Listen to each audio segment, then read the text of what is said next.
les choses pour lesquelles tu t'investis, qui ne te donnent pas vraiment un revenu, sont mis en second plan. Oui, ça c'est vrai. Voilà. Donc ça fait que bon, si c'est mis en second plan, beaucoup qui a un même karma, laisse tomber parce que voilà, faut se dire la vérité. On a rappé, mais quels sont ceux qui ont été millionnaires ou... Mais je pense que le problème c'est qu'on rappelle, Oui. mais on n'a pas appris à créer des revenus autour de ce. Parce qu'on ne savait pas. Oui. On ne peut pas faire ce qu'on ne sait pas. Ça, On n'a pas eu d'exemple autour de nous. Pas vraiment d'exemple. Et puis, à l'époque, on a juste rappé. Oui. C'était juste le plaisir qu'on prenait. On n'avait pas vu cet aspect financier-là.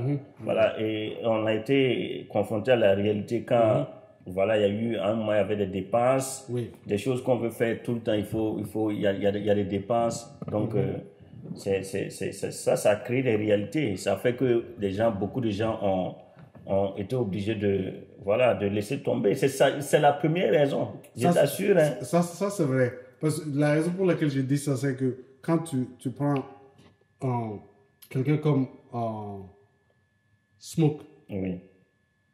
Il rappe toujours. Bien sûr. Mais il a réussi à créer un environnement autour de lui qui lui permet, qui lui rapporte quelque chose.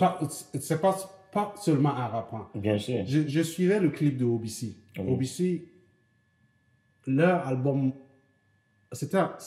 l'album est sorti en 2000. Oui.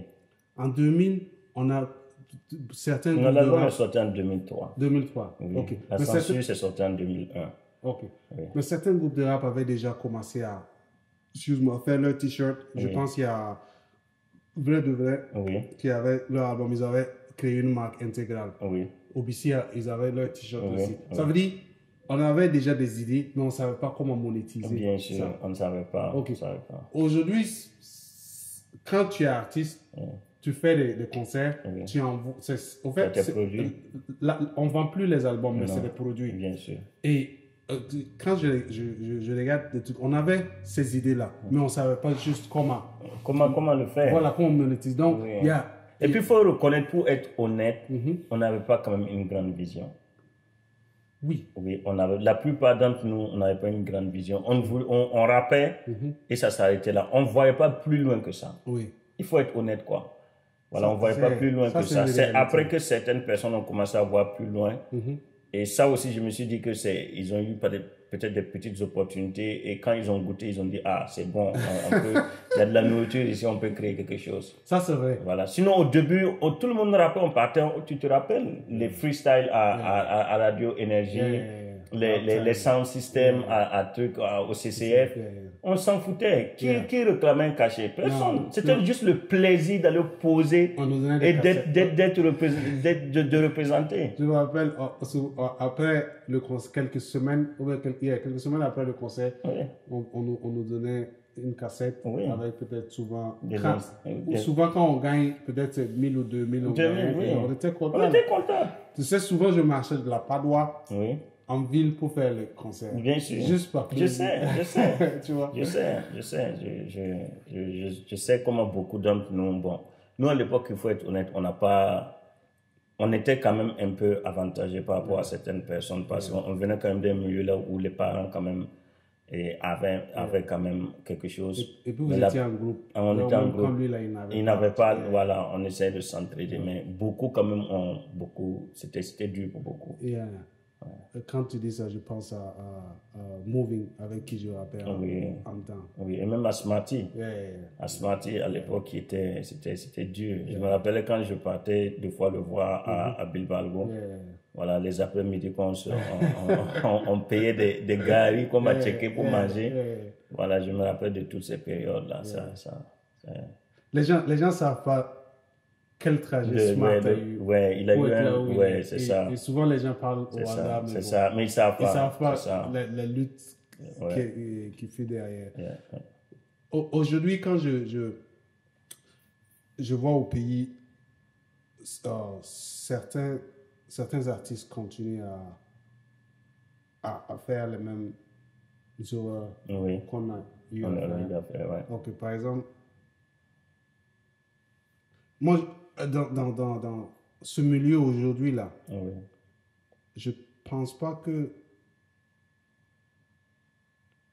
tu dois attendre un producteur et signer certains droits ou bien donner certains de tes recettes-là. On dit certaines de tes recettes à un producteur ou à quelqu'un, à qui que ce soit. Et t'asseoir parce que il n'y a pas assez. Moi, la raison pour laquelle j'ai arrêté, bon, pas arrêté, mais j'ai plus fait sortir d'albums, dupliquer, tout ça.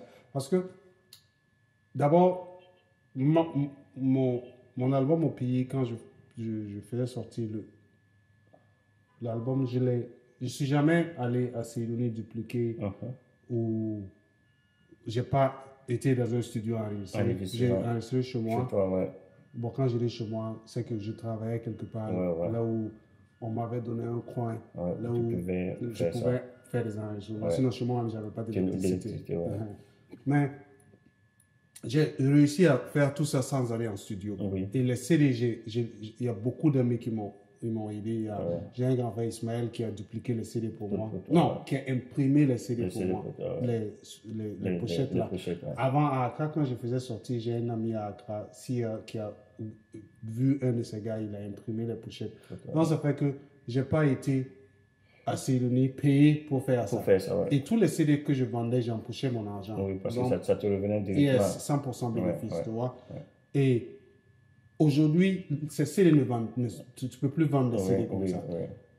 Et je ne comprends pas pourquoi les gens continuent à c'est comme je t'ai dit, c'est une question de vision. Les gens ne sont pas assez informés. Bon, la Bible dit que c'est par manque de connaissances que l'homme périt, que le peuple de Dieu périt ou que l'homme périt. Quand tu n'as pas le savoir, quand tu n'es pas informé, quand tu ne sais pas, ça t'amène à agir de cette manière-là. Parce que les gens ne savent pas. Les gens ne savent pas qu'il y a une autre manière qu'on peut faire et essayer de s'en sortir. Et ça, c'est surtout dû au fait que les gens ne changent pas. Par exemple, si un nouveau artiste qui commence à vouloir faire un album s'intéressait, parlait avec les aînés ou avec des gens qui sont déjà dans le milieu, il allait acquérir un savoir qui allait lui permettre d'éviter des erreurs que les autres ont eu à faire. Ça, c'est vrai. Mais les gens ne partagent pas, ils ne parlent pas. Et aussi, les gens ne cherchent pas l'information. Par exemple, aujourd'hui, on a Internet. Il y a presque tout sur Internet. Tu peux te renseigner, voir comment tu peux t'organiser toi-même et puis faire les choses. Et puis aussi, il faut pousser la créativité, il faut être créatif. Voilà, les gens font des produits et il n'y a pas de perfection. Oui, ça. Voilà, il y a des gens, tu vas écouter un album, tu vas te demander qu'est-ce qu'il a pensé pour faire cet album-là. Parce qu'il n'était pas prêt. Voilà. C'est vrai qu'on n'est jamais prêt quand on fait un premier album, mais il y a quand même un standard qu'il faut toucher et pour se dire qu'on est prêt à faire sortir un album. Donc moi, je pense que c'est surtout une question d'information, de savoir. Et comme tu le sais, les gens le disent, le savoir est une arme. Il faut avoir le savoir, c'est très important. Voilà pourquoi il faut lire, il faut parler, il faut rechercher. Et ça va t'aider à éviter des erreurs que les gens expliquent sur Internet ou bien partout. Les gens expliquent. C'est vrai qu'au Burkina, l'accès à Internet est difficile, mais moi, je suis sûr qu'un artiste rappeur qui veut faire un album, qui va dire à Smoke que je veux te voir pour avoir des conseils, même s'il insiste, même s'il n'arrive pas à parler à Smoke, il peut parler à Smarty, ou à d'autres rappeurs qui ont quand même eu un petit succès ou un succès qui peut lui donner des conseils. Et c'est ça qui fait réussir. Par exemple, moi, le succès à Yélène m'a aidé indirectement ou directement, je veux dire. Moi, depuis tout ce temps que je faisais les scènes, moi, ma maman ne savait pas. Et je pense en 2001, Yélène, 2001 ou 2002, Yélène est venue à Accra pour faire un show. Et c'est en ce moment, je suis qu'ils étaient grands. En fait. Je suis allé les voir, tout ça. Et ma maman est venue pour me rendre visite. Et c'est en ce moment, elle m'a vu, j'avais à fond. Elle m'a dit, c'est quoi ça? Je lui ai dit, non, en fait. je suis en train de vouloir faire sortir mon album, je suis artiste. Elle me dit que quel genre, je dis, tu vois, genre Yélène, voilà, je dis, c'est le même type de musique.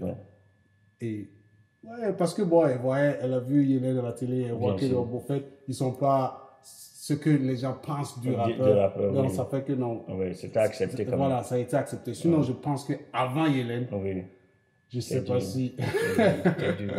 C'est dur. C'était dur parce que c'est un peu dur. Il y a une réalité qu'il faut.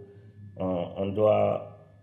Moi, j'aime dire qu'il y a des moments où il faut accepter ses responsabilités. Il y a des moments où il faut reconnaître qu'il y a eu des ratés. Voilà, même si aujourd'hui on s'est corrigé, il y a eu des ratés. Parce qu'à l'époque, le rap était. Beaucoup de gens ne voulaient pas que leurs enfants soient des rappeurs parce qu'il y avait une connotation drogue, connotation voyou et autres. Et pour être honnête, on a quand même véhiculé ce message-là. On a fait des choses qui ont. On continue à le faire. Voilà, qui ont contribué à ça. Donc, ça, c'est une réalité qu'il faut reconnaître.